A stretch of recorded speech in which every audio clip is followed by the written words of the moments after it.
Assalamualaikum warahmatullahi wabarakatuh. Dalam rangka melaksanakan kegiatan masa libur kerja, saya bersama teman sudah menjadi kebiasaan untuk melakukan penelitian yang menurutku penting dan mungkin tidak penting untuk orang lain. Seperti pada awal kata pendahulu ini, saya menyatakan bahwa diri saya bukanlah jebolan sekolah akademis yang memuat tentang perjalanan jenjang pendidikan sekolah perguruan tinggi, entah perguruan tinggi negeri maupun swasta.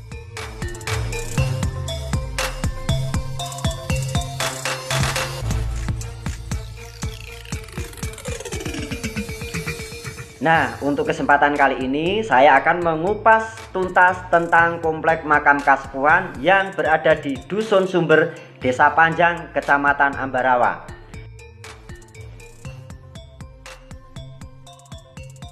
Sebelum kita melangkah tentang bahasan objek makam Kasepuhan tersebut, saya akan memberitahukan sedikit tentang sejarah jantung kota di Ambarawa dan sekitarnya, yang dijadikan ajang pertempuran heroik yang dilakukan bangsa Indonesia untuk mempertahankan kedaulatan NKRI kala itu.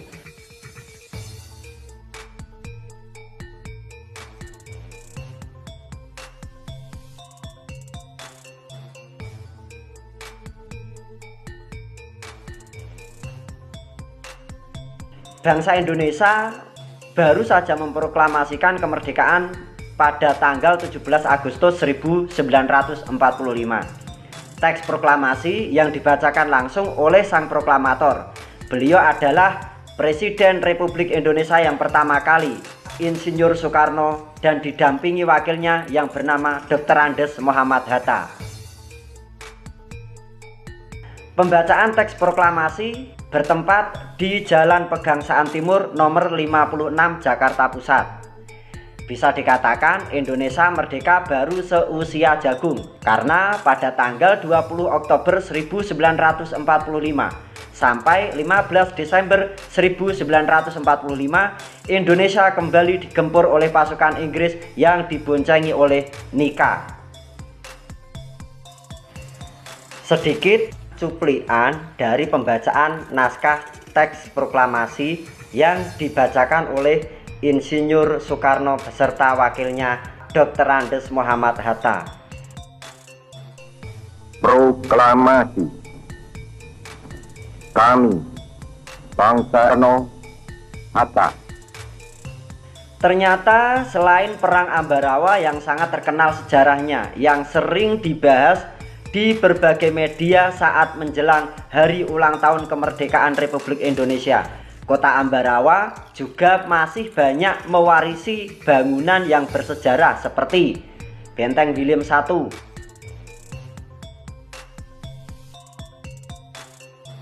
stasiun kereta api,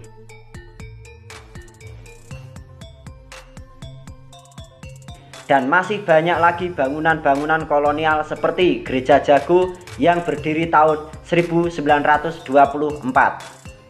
Sebenarnya masih banyak lagi tentang tinggalan sejarah di wilayah Ambarawa, seperti jejak klasik berupa jejak-jejak bangunan candi, makam pahlawan nasional Dr. Cipto Mangunkusumo yang berada di komplek pemakaman keluarga Watu Ceper, Ambarawa.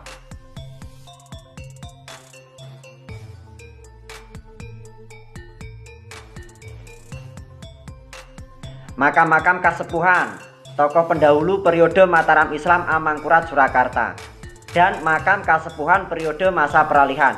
Banyak sekali sebenarnya wisata-wisata yang mengandung unsur sejarah bangsa.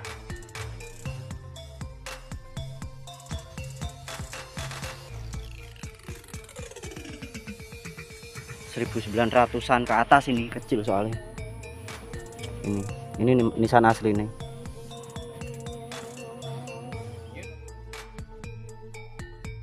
Sengaja kali ini saya akan membahas tentang makam yang berada di Dusun Sumber, Desa Panjang, Kecamatan Ambarawa, Kabupaten Semarang.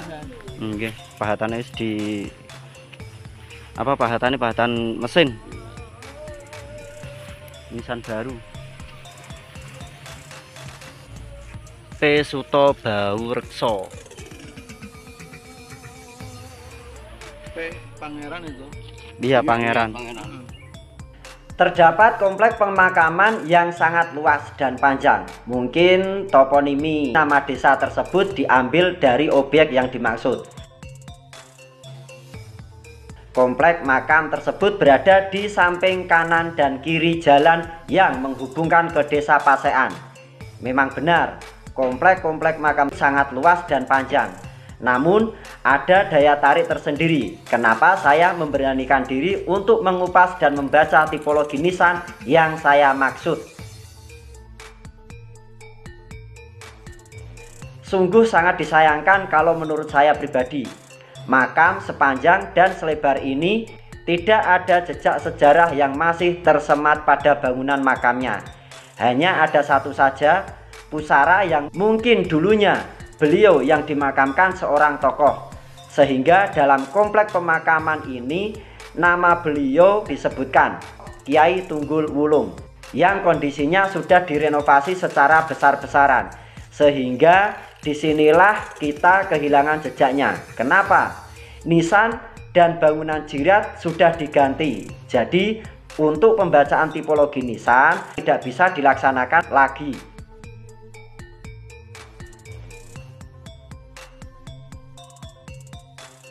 Ada satu makam yang sangat menarik di sini, yang masih bisa terbaca tipologi nisannya, karena nisan tersebut masih asli dan belum diganti sama sekali.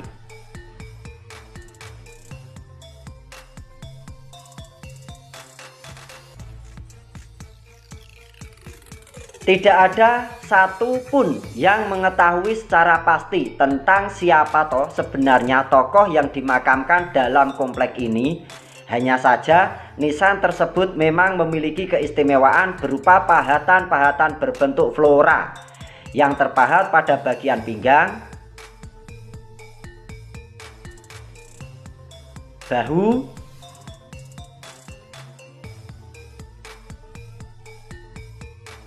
dan mustakanya. Sedangkan pada bagian permukaan depan belakang tubuh nisan terdapat pahatan tumpal berbentuk keris.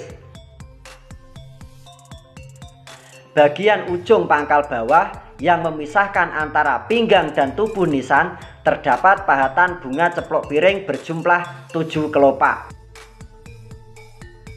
Dan terdapat pula pada bagian tengah pinggang berupa pahatan bunga ceplok piring dengan kelopak berjumlah 4 lembar. Pahatan bunga ceplok piring bisa kita lihat pada bangunan Candi Jawa Tengahan.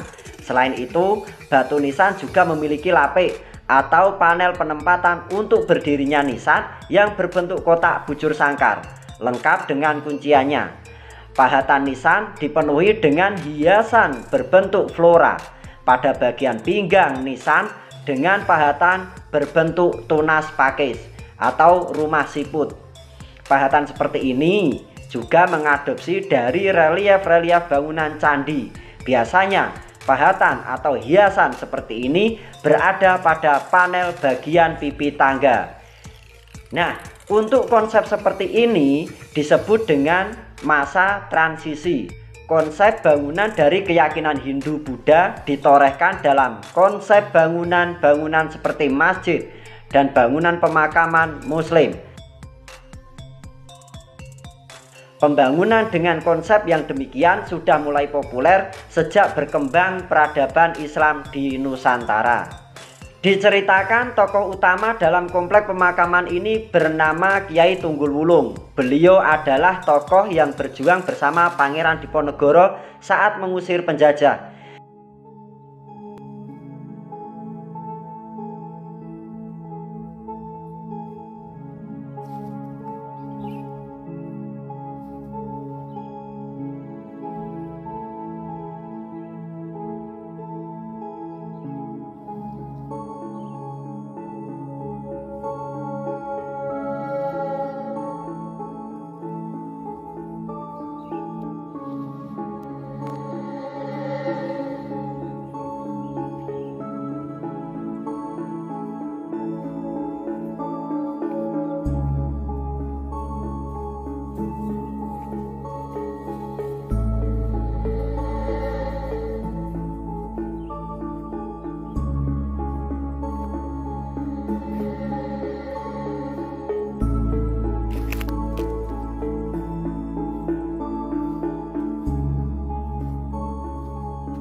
Kira-kira benar atau tidak perihal demikian? Sejauh ini memang belum ada catatan penting yang menjelaskan tentang sepak terjang tokoh Kiai Tunggul Wulung. Jadi penyampaian ini dianggap sebagai cerita rakyat saja. Kenapa demikian? Karena unsur kebenaran yang berdasarkan sumber dan bukti terkait tentang bahasan tokoh tersebut sama sekali belum pernah diketemukan. Benar dan tidaknya mungkin akan membuka sedikit penjelasan mengenai hal itu.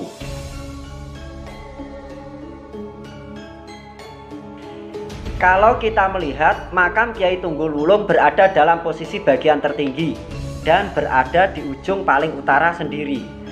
Dan tidak ada makam-makam yang sejajar penempatannya dengan tokoh tersebut. Sudah membuktikan bahwa makam beliau dimuliakan sebagai seorang tokoh. Walaupun bangunan makam beliau telah dipugar secara total, tapi untuk konsep pemakaman yang diterapkan dari Keraton Kasepuhan kala itu masih tetap bertahan hingga sampai saat ini.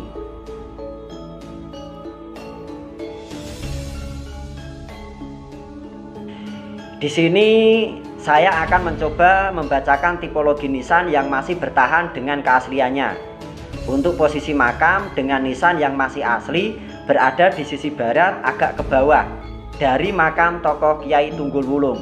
Detailnya pahatan batu nisan memiliki hiasan dengan pahatan berbentuk flora. Secara keseluruhan terdapat pada bagian-bagian tertentu seperti pinggang nisan terpahat dengan bentuk tunas pakis, lebih dikenal dengan pahatan rumah siput. Di tengah-tengah pinggang terdapat bunga ceplok piring dengan 4 kelopak. Pada bagian atas pinggang terdapat pahatan berupa tumpal berbentuk keris. Pada ujung bagian pangkal bawah tumpal tersebut terpahat bentuk objek berupa bunga ceplok piring dengan kelopak berjumlah 7 kelopak. Bagian bahu nisan terdapat pahatan tunas pakis, sedangkan tangkai dari kedua pahatan tersebut mengarah ke bagian mustaka nisan. Ujung pangkal nisan bagian bawah memiliki pasangan atau komponen berupa lapik nisan berbentuk kotak pipih bujur sangkar. Lapik tersebut berfungsi untuk berdirinya nisan. Tipologi atau langgam nisan terbaca abad 19-an awal atau tahun 1800-an. Tapi tidak bisa dipastikan tentang benar dan tidaknya bahwa kedua tokoh tersebut memiliki peranan penting saat mengikuti perang Pangeran Diponegoro. Hanya saja pahatan nisan memberikan jawaban tahun-tahun di mana peranan atau sepak terjang Pangeran Diponegoro mulai nampak kelihatan. Selain langgam nisan, di sekitar makam juga pernah ditemukan uang koin yang bertuliskan Hindia Batavia dengan angka tahun 1819. Dapat diketahui, uang koin tersebut dikeluarkan Gubernur Jenderal Hindia Belanda pada masa jabatan Godard van der Capellen, 6 tahun sebelum terjadinya Perang Jawa atau Perang Diponegoro atau The Java Oorlog yang berlokasi di Tegalrejo, Magelang.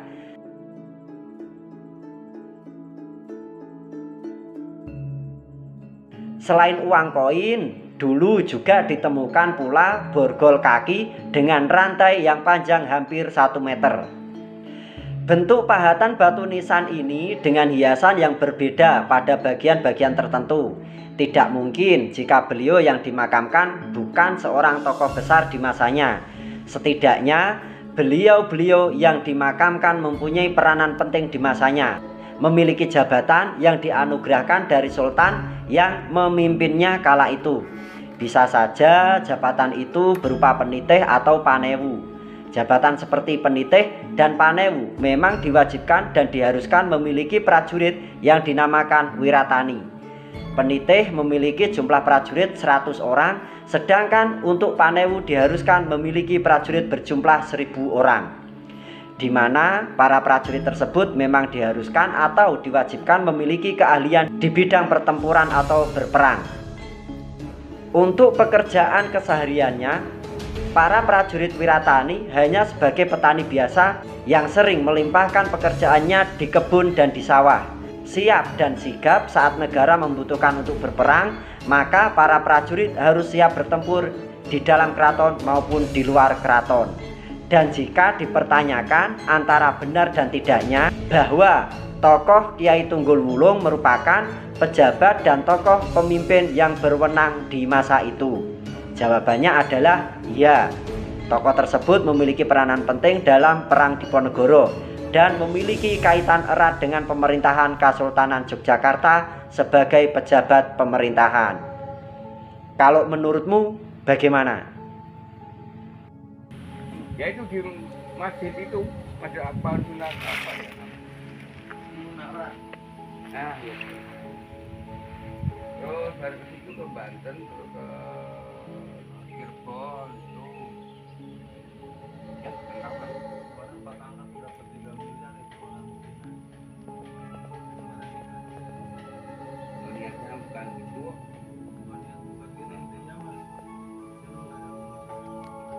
Mau situ dikasih sama rakyat.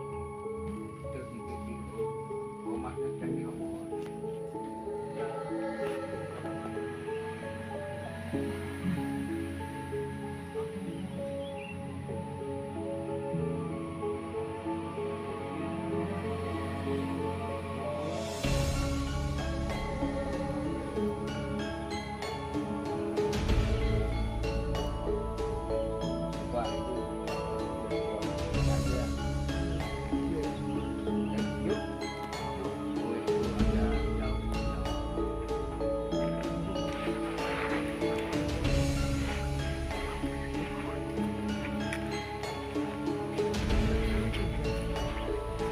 Belusukan ke makam sepanjang Ambarawa ning ya kuwi sayangnya nisan-nisannya wis diganti kabeh. Sebenarnya nggak ada tujuan mau kesini, cuma kemarin ditelepon sama salah satu warga yang ceritane ada makam yang disepuhke dengan nama penokohan Simbah Kiai Tunggul Wulung. Simbah Kiai Tunggul Wulung itu terkena proyek pelebaran tol. Terus saya diajak ke sini. Dan ini makamnya muda kabeh.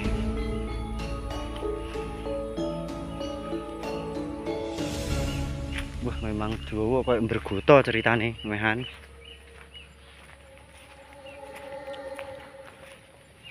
Kayak bergoto.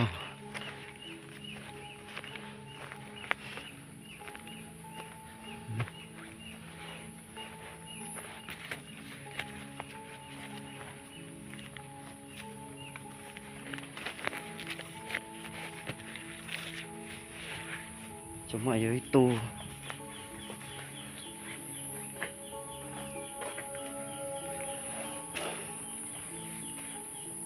saambane makam ini sana baru semua.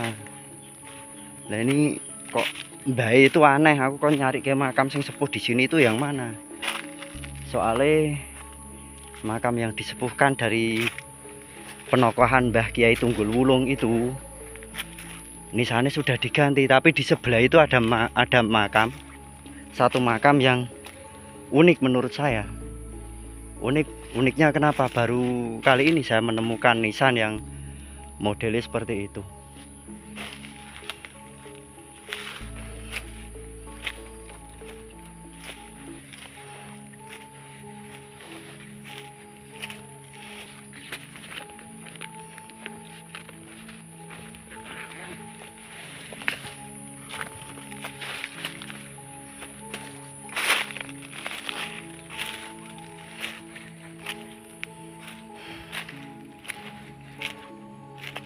Ini makamnya makam baru semua ini. Maksudnya makam-makam muda ini. Ya wis paling pol mentok di sini tok. Paling tinggi. Tapi tadi ceritanya bapak yang ngarit itu di bawah. Ceritanya ada makam sepuh namanya Mbah Bau Rekso. Oh lah itu palangnya tol itu.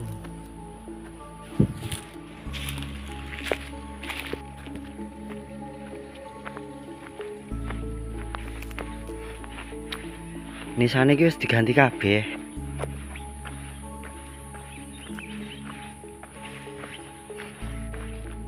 Cuma ada satu nisan tadi yang unik di depan, tadi videonya yang di depan. Baru kali ini saya lihat nisan lengkap dengan lapiknya, lengkap dengan nisannya tapi tidak ada jiratnya. Tapi kalau menurutku sih itu nisan 1900-an itu.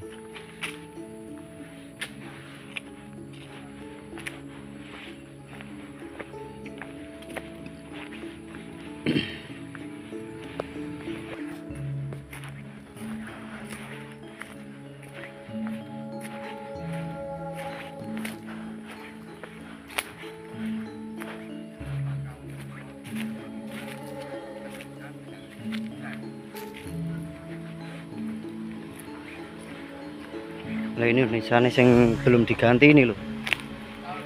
Ini nisannya masih asli ini. Ya baru kali ini saya melihat nisan model kayak begini. Nah ini loh. Ada lapike, pinggangi, ada kakine, terus ada pahatannya rumit tenan ini. Pahatannya keren ini. Barangkali ada waktu kita. Kalau udah ada waktu.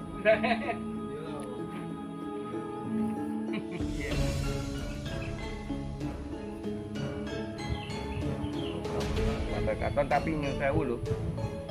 Ceritanya sama susu Borokso barulah di sini. Kebutuhannya. Badarmo itu kaku. Bapaknya itu Berarti niki ini ya. Niki nggih, Mbah. Sing kenging tol niki nggih. Makam niki nggih. Tak nganune mawon. ya. Nah, terus Iya, kena tol, tapi tidak tahu kok beraninya ada tol di situ. nah terus ini batasnya nggih. Niki berarti As tengah. as tengah. As tengah itu berarti istilahnya marka bagian tengah ya. Iya, as tengah itu tengah ya, as tengah tol dan raya As tengah misalkan. tol ya. Nah di sini juga ada makam sepuh nggih. Nah ini yang tadi tak ambil foto nih. Coba nanti apa ya dikaji ulang untuk nisane. Kalau saya sih nisane gede banget nih. Nisane gede banget. Terus ukirannya 3 dimensi. Ada apa itu? Ada tumpal. Terus ada pahatan bunga ceplok piring identitas Jawa Tengahan. Iya, Jawa. Terus ini juga. Terus ini yang bikin heran ini. Pinggangnya itu kayak tunas pakis. Ini tunas pakis, ini tunas pakis. Konsepnya itu mirip sekali dengan relief-relief candi. Bisa dikatakan tunas pakis, bisa juga dikatakan rumah siput. Ini untuk pahatan ini. Dan ini ada tumpal keris. Dalam loh ini loh, tumpal kerisnya loh. Adalah kalau kedalaman ini dari tumpal keris ini ya sampai ke permukaan media ini ada sekitar 2 cm atau 20 mili. Ini loh, keren ya. Ini makam pejabat ini beliau ini. Ini sing kenotol. Tadi saya sempat naik ke sana. Memang di sana ada batasnya. Kira-kira ada berapa lebarnya ya, Mbah? Lebarnya ada berapa nggih? Nek saking ini nggih. Pokoknya ini teras pertama. Kalau dari jalan kalau sana itu Ambarawa. Ambarawa itu turun. Terus ini desanya apa, Mbah? Sumber. Sini desa Sumber. Kalau naik ke sana itu sampai ke Kadipiro. Kadipiro. Nah, di seberang jalannya depan situ. Cuma di sini ada komplek makam, terus di sana ada lagi satu teras yang lumayan agak tinggi. Terus di sebelah sana itu ada patok tol yang warnanya merah putih. Ini. Pokoknya gampang nggak ada. kejaksaan itu. Oh, kejaksaan. Berarti lewati kejaksaan nggih. Nah, sebelum kejaksaan. Ini loh. Ini emang ini. Kantor kejaksaan negeri. Bagus loh ini loh. Nisannya keren loh ini loh. Kalau ke tempat itu Mbak Suto Baurokso itu Masih asli. batunya belum dibangun. Yang Belum bawah dibangun. kan? Iya, Ayo ditilik sih Mas. Enggak. belum dibangun. Ini loh ceritane makame Simbah Kiai Tunggul Wulung. Nah, untuk mengkaji ini ketika nanti akan diadakan pemindahan Bang nggih. Misal menang pihak tender tol, berarti kan ini dipindah. Kemungkinan aku tidak bisa mengatakan itu. Oh, nggih. Nah, sing lebih jelasnya takon tokoh yang sumber. Nggih. Oh. Berarti untuk mengetahui tokoh beliau karena ini makam ini berada di atas dibanding makam yang di bawah dengan nisan yang bagus itu.